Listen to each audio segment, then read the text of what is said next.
شوف الفيديو ده كده. عليهم صح؟ الدعوة منك؟ ايوه دعيتها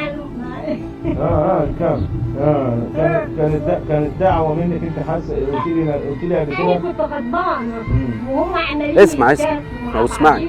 وطلعت من قلبي بس باب السما ده مفتوح. بس اقف على وشي اقول يا ريتني ما قلت يا ريتني ما قلت.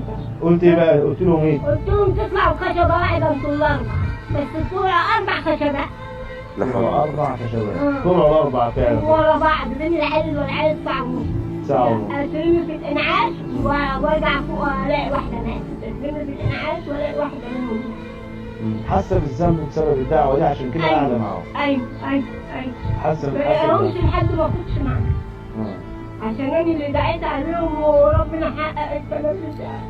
لا حول ولا قوه.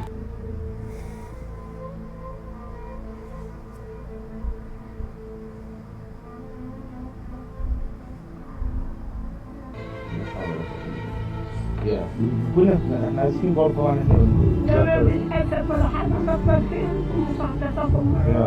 لا الله يديك الصحة. هم دول جنب بعض صح؟ لا هم كانوا واحدة معاهم. هم جنب اللي هو رقم 3. معاهم. مش بتخافي يا حاجة؟ هخاف من مين؟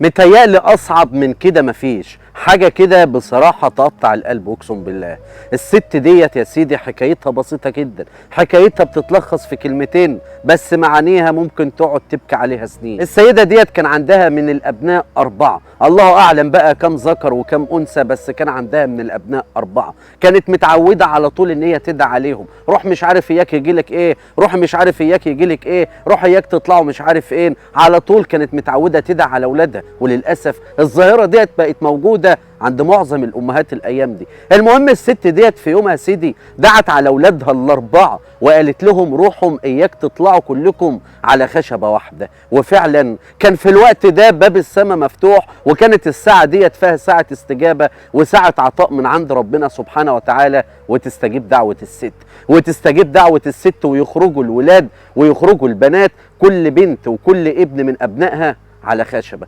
ويموتوا ال4 ورا بعض زي ما انت سمعت كده. زي ما انت سمعت بتقول كنت كل ما اروح الانعاش واصحى الاقي حد مات، اقوم داخله الانعاش تاني، لحد ما السيده ديت قاعده جنب قبر ولادها بقالها سنين مستنيه تخش لهم. ندمانه بتقول ندمانه ندم عمرها. هو في ندم بعد كده؟ هو في اكتر من كده؟ يا جماعه والله العظيم ما تدعوش على اولادكم يا جماعه. والله العظيم الظاهره ديت بقت موجوده ان كل واحده تدعي على ابنها وروح اياك يجي لك مش عارف ايه، روح اياك يحصل لك كذا. ليه؟ ده رسول صلى الله عليه وسلم سيدنا الحبيب قالها في حديث صريح كده فيما معناه لا تدعوا على اولادكم ولا تدعوا على انفسكم ولا تدعوا على اموالكم لعلها تكون ساعة عطاء فيستجيب الله سبحانه وتعالى، لعلها تكون ساعة اجابة. وانت بتدعي كده على ابنك وانت بتدعي على ابنك ممكن الساعة دهي واللحظة دهي تكون ابواب السماء مفتوحة فيستجيب ربنا سبحانه وتعالى وتتحقق الدعوة. طب ليه اصلا ندعي من الاساس؟ ليه؟ ده قصة سيدة هي يا ريت تنشروها وتخلوها تلف وتخلوا كل الناس تشوفها،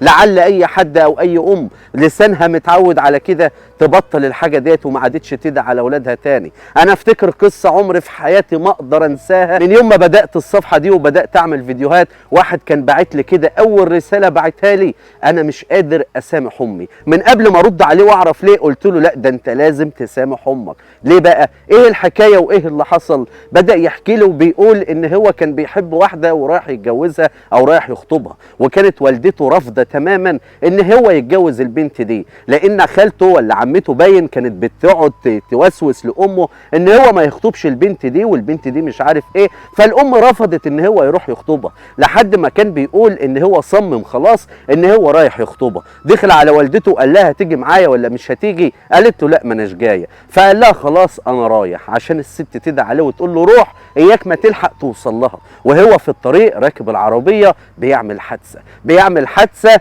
نتيجة الحادثة دي بيخش العمليات وبيبطل رجل من رجليه عشان دعوة أمه. قلت له لازم تسامحها. بيقول أمه لحد النهاردة بتقعد جنبه تبكي 24 ساعة في 24 ساعة، كل ما تشوفه تبكي. والحمد لله وبفضل الله قعدت اتكلم معاه لحد ما راح سامح امه وصالحها وبس ايديها. بس ليه اصلا من الاول؟ ليه ندعي على اولادنا وليه ندعي على انفسنا؟ ليه؟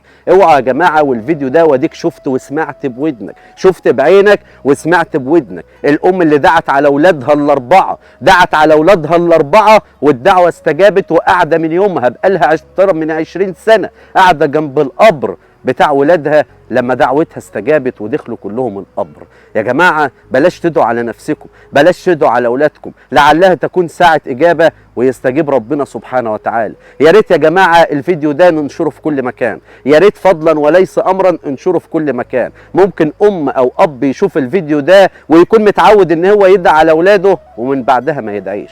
ربنا يبارك في عمر اولادكم جميعا يا رب، وما يحرمكم منهم ابدا ابدا، وربنا يبارك فيهم، واشوفكم في فيديو جديد.